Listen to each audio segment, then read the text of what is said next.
ติดสะนี้เป็นพรานนกในการแห่งพระสัมมาสัมพุทธพระนามว่ากัสสปะพระองค์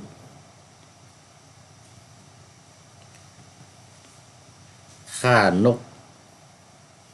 เป็นอันมากบำรุงปากท้องชนส่งขายนกที่เหลือลงจากของอิสระชนคิดว่านกที่เหลือจากขายเพื่อไม่ให้ปนเน่าเสียเปรอะเปื้อนปน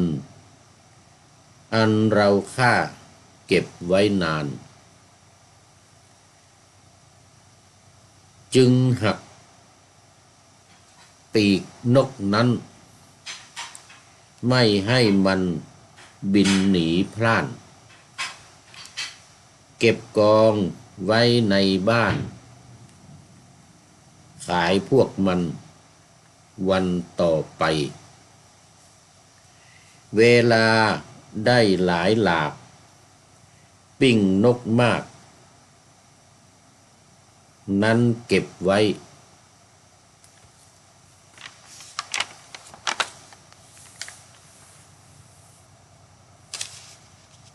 เพื่อประโยชน์ตนต่อไปวันหนึ่งพระขีณาศพเที่ยวมายืนอยู่ใกล้ประตูเรือนเขาได้คิดว่าเราฆ่าสัตว์ตายแล้วจำนวนมากโขบัดนี้โพชนะหลายรสอร่อยมากมายจักถวายให้เป็นทาน จึงรับบาตรของพระขีณาสพที่พบนั้นใส่โภชนาหารอันมีรสนั้นและวางในบาตรถวายให้พระแล้วไหว้ด้วยเบญจางคประดิษฐ์แล้วพลางกล่าวว่าข้าพระเจ้าพึงถึงที่สุดแห่งธรรมที่ท่านบำเพ็ญเห็นซึ่ง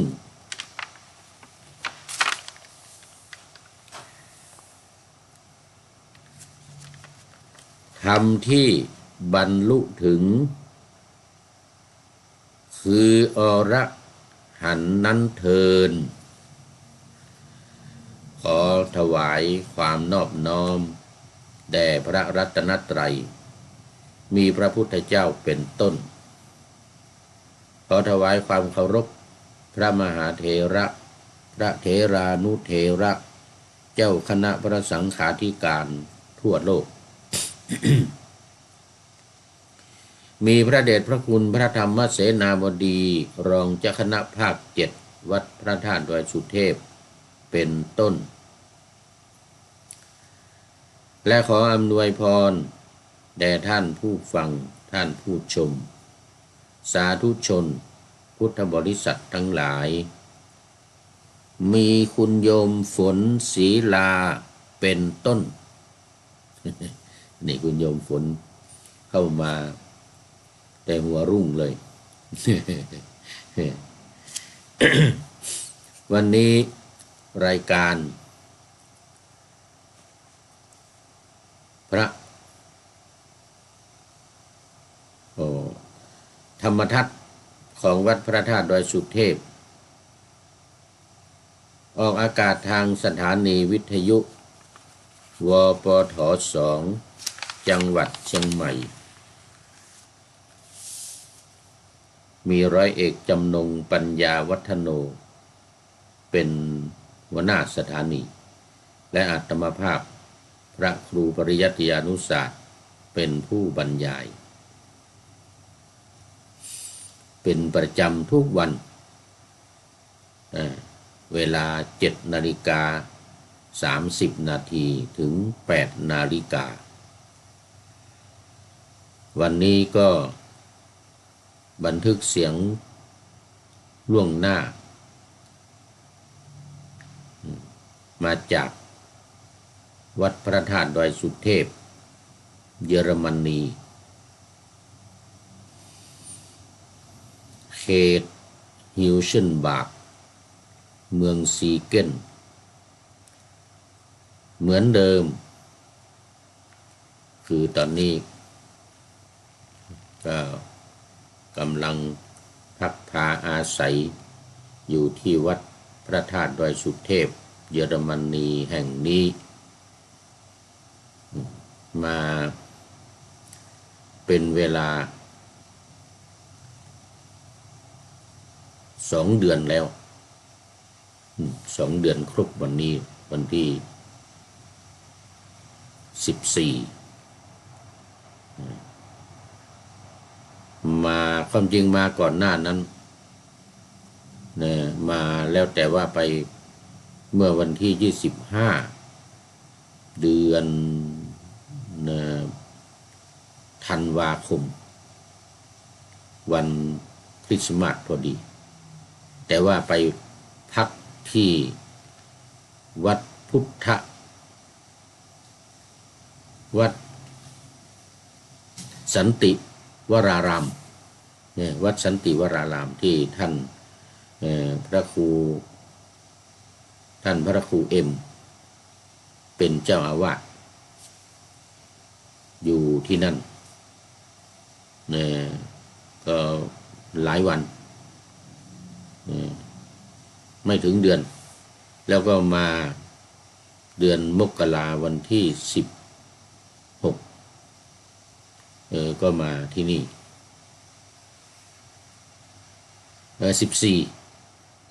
14ออกมาวันที่14มาที่นี่แล้วก็ได้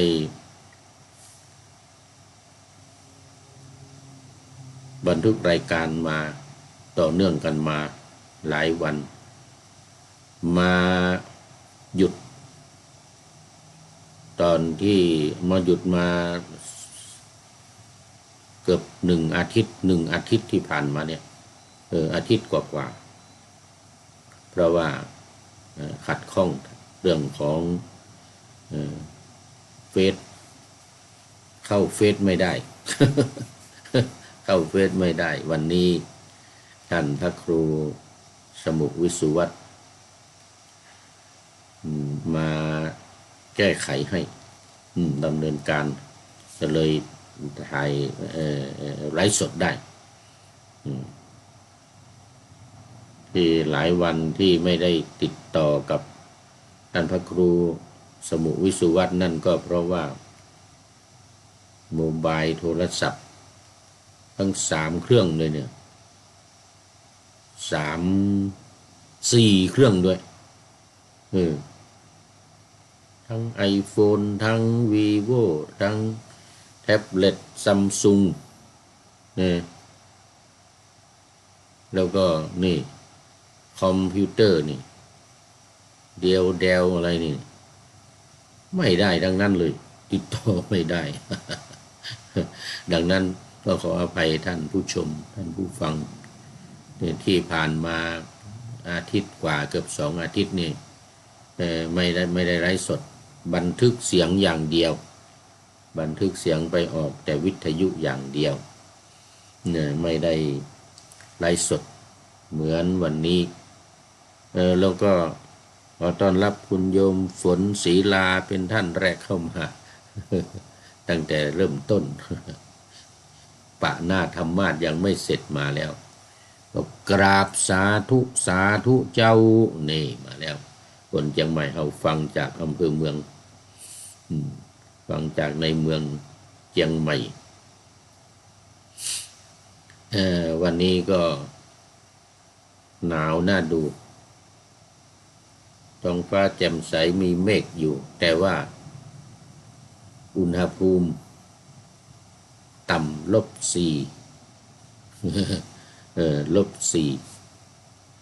เดี๋ยวสูงสุดตอนกลางวันก็จะประมาณ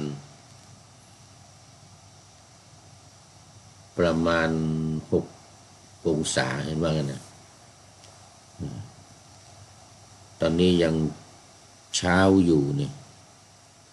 11แล้ว11:17เสร็จรายการนี้ก็จะฉันเพลท่านพระครูวิมลรัตนวัฒน์หลวงพี่โจก็ทำอาหารเรียบร้อยแล้วมีกลิ่นหอมฟุ้งมาแล้ว มีเห็นว่ามีพะโล้ด้วยนะวันนี้อาหารหลายอย่าง2 อย่างอย่างน้อย2 อย่าง3 อย่างนี่ก็ถ้าท่านพระครูกลับไปนี่ก็ไม่รู้ว่าใครจะมาทำให้เหมือนกันนี่ทั้งต้มไข่ต้มผักกินเนอะเดี๋ยววันที่1 เมษายนนี่ท่านพระครูก็จะกลับแล้ววีซ่าหมดแล้วรอมาอีกทีเมื่อพระครูเอ็มทำสมาคมตั้งสมาคมอะไรเรียบร้อยมีคนเซ็นหนังสือนิมนต์ก็จึงจะนิมนต์ท่านพระครูมาอีกในช่วงนี้ก็อยู่คนเดียวผีหลอกไปก่อนกินผักต้มกับไข่ต้มไปก่อนเพราะว่าทำอาหารก็ไม่เป็นเป็นแต่ต้มไข่นี่แหละ เดี๋ยววันหลังต้องขอเชิญโยมฝนมาเยอรมันบ้างโยมฝนมาทำอาหารถวายหลวงพ่อบ้าง เอาละตอนนี้เข้ามาสู่เนื้อหาสาระของธรรมะกันเลยว่าค้างไว้เมื่อวานก็คือมาถึงตอนที่ท่านพระปูติคัตตะติสสะเถระนี่ท่านพระติสสะผู้มีกายเน่าเปื่อยผู้มีกายเน่าเปื่อยแต่ได้บรรลุเป็นพระอรหันต์แล้วเพราะว่าพระพุทธเจ้าเสด็จไปโปรดต้มน้ำอาบน้ำให้เอาผ้าซักเอาผ้าห่มซักอะไรผ้าจีวรสบงจีวรทั้งหลายซักแล้วก็ตากแดดพึ่งแดดให้มันให้มันแห้งแล้วก็เอามาห่มให้ท่านพระพุทธองค์ทรงทำเองเพราะว่าได้ทราบแล้วจากข่ายคือยานของพระองค์ในตอนเช้าตี 4 ถึง 6 โมงขณะที่พระองค์เสด็จเดินจงกรมตรวจดูข่ายคือยานของพระองค์วันละ2 ครั้งตอนเช้ากับตอนเย็นตรวจ2 ครั้งตอนเย็นก็ตรวจอีกดูอีกเกิดถ้ามีใครจะบรรลุธรรมตอนกลางคืนก็ต้องเสด็จไปนะบางทีมันมีนะตอน2 ทุ่ม3 ทุ่ม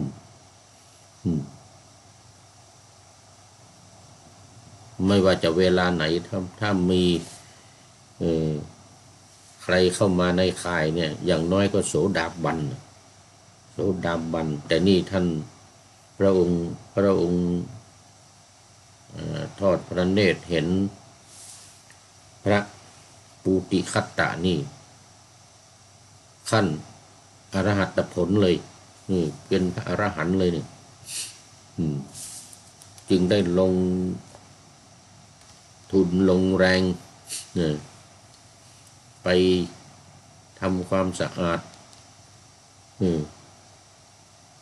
แต่ก็ตอนหลังมามีภิกษุหลายรูปเห็นก็พากันไปช่วยหามเตียงยกเตียงของพระปูติคัตตะนี่นะที่เน่าเหม็นน้ำเหลืองเยิ้มตัวนี่ผุพองหนองแตกตุ่มตะปุ่มตะปำที่อยู่ที่ตามลำตัวเท่าเม็ดเท่าผลมะตูมนี่นะเท่าผลมะตูมนี่แตกแตกออกมาก็โอ้เลอะเทอะเปื้อนหมดตัวก็สู้ผอมกี้ล่องกองแกงไม่มีอาหารการกินพระสัตว์ที่วิหารเล็กลูกศิษย์ก็หนีหมดอยู่ไม่ได้เหม็น เหม็นเต็มกุฏิไม่มีใครอยู่ด้วยได้แต่พระพุทธองค์เสด็จไปต้มน้ำในโรงครัวทำเอาอาบน้ำให้โอ้ใครจะบรรลุธรรมนี่เต็มที่เลยนะพระพุทธเจ้านี่นะโอ้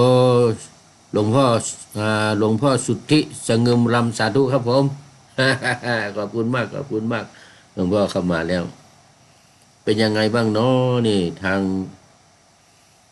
บุรีรัมย์เนี่ยทางจังหวัดบุรีรัมย์เห็นว่าตอนนี้ฝุ่นขึ้นไปทางภาคอีสานภาคเหนือนะ ต้องปิดหน้ากากใส่ปิดจมูกหน่อยเด้อหลวงพ่อเด้อจังหวัดบุรีรัมย์นี่นะ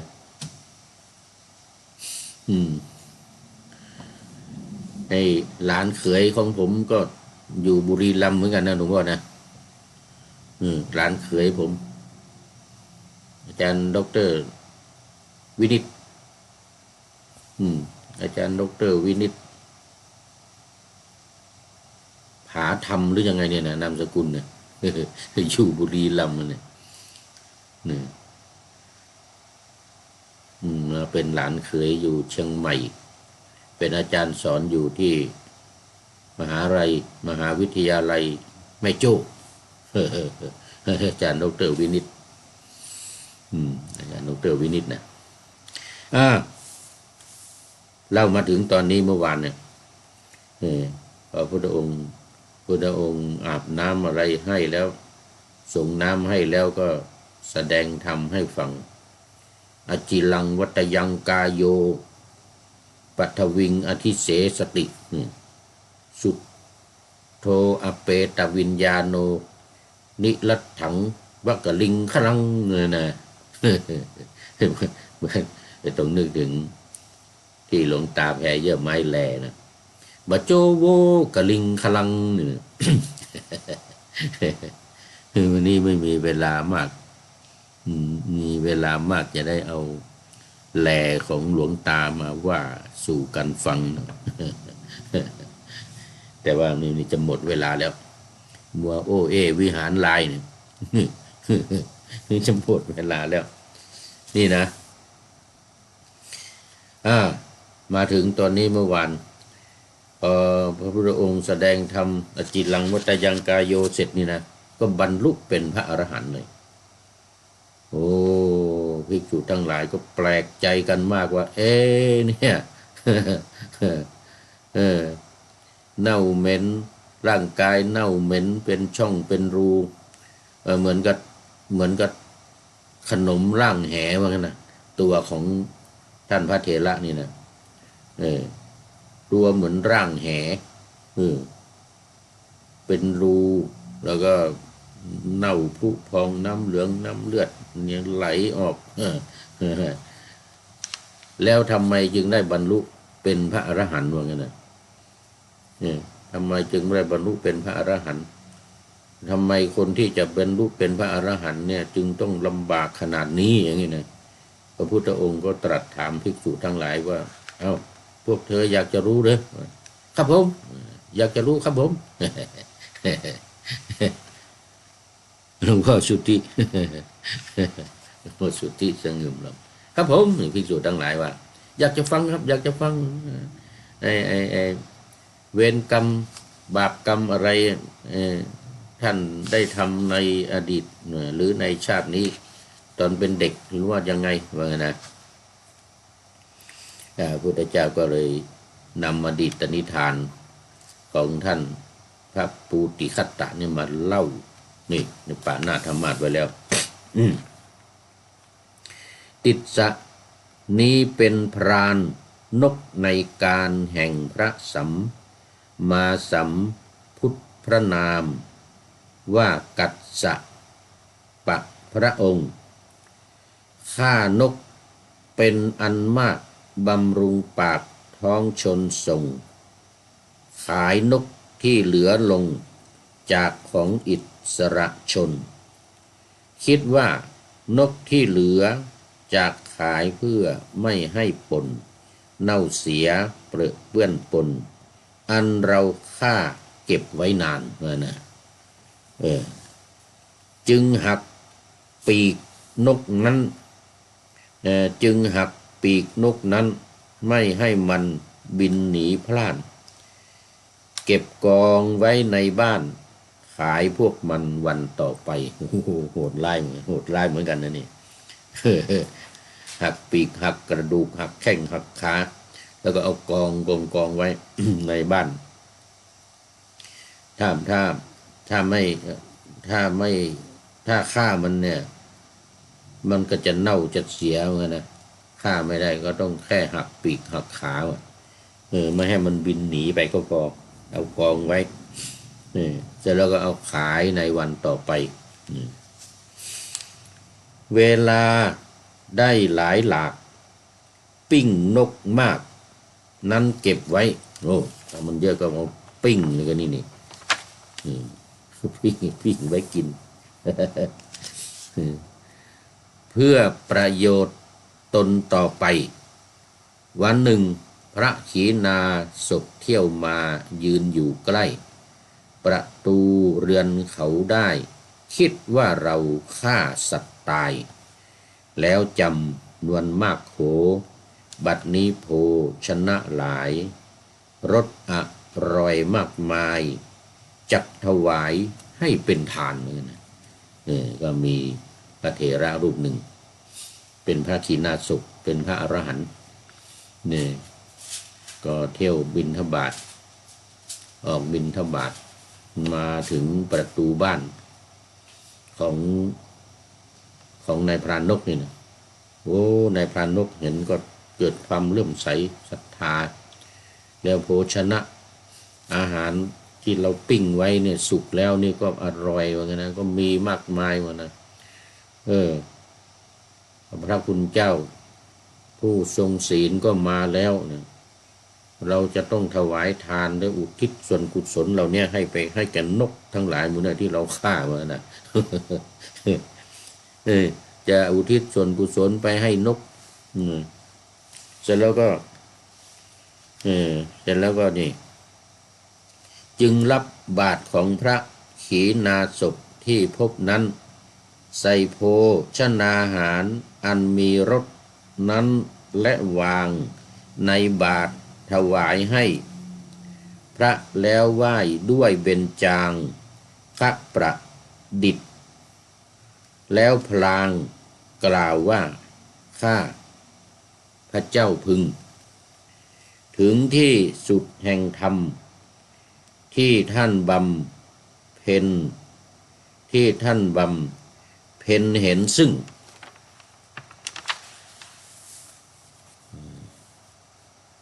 ธรรมที่บรรลุถึง คืออรหันต์นั้นเทินเหมือนกันนะโอ้โหถวายนกปิ้ง4-5 ตัวอธิษฐานขอถึงที่สุดแห่งธรรม ที่ที่ที่ท่านได้บรรลุนั่นเหมือนกันนะคือความเป็นอรหันต์นั่นโอ้โหนี่ กำไรเอากำไรเกินควรแล้วนี่ค่ากำไรเกินควรแล้วในโบราณนี่นะ เออเสร็จแล้วพอถวายอะไรแล้วว่าอธิษฐานพระเถระเนี่ยก็กล่าวว่าเอวังโหตุนะ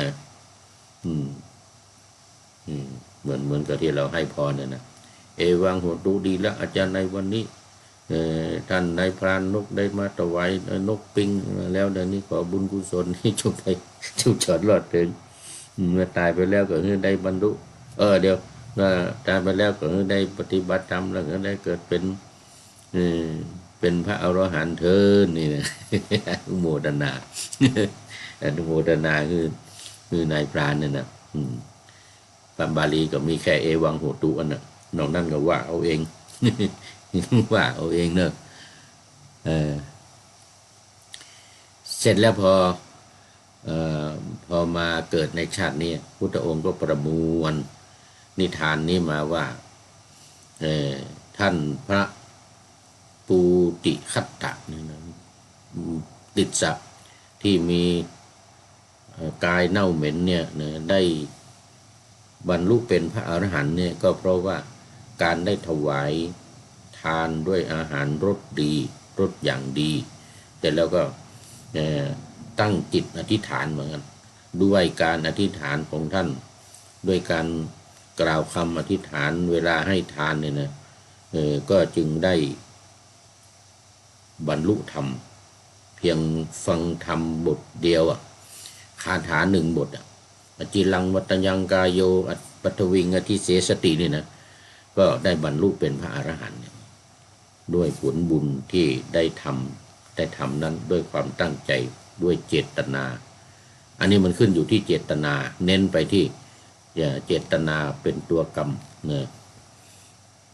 เอาละท่านสุดท้ายที่เข้ามาในวันนี้ท่านพระครูธรรมธรสมเจตสมจิตโตวัดถ้ำพระธาตุลพบุรีสาธุครับเหมือนสาธุครับผมโอ้ท่านพระครู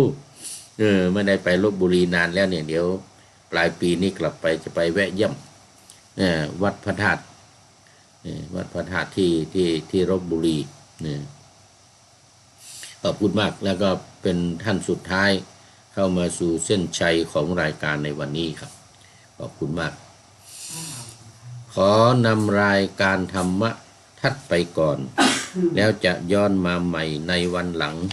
เพื่อให้ท่านทั้งหลายได้รับฟังพระธรรมเทศนังเหมือนดังเดิมเป็นธรรมะในพระไตรปิฎก3ธรรมบทอันงดงามบรรยายเสริม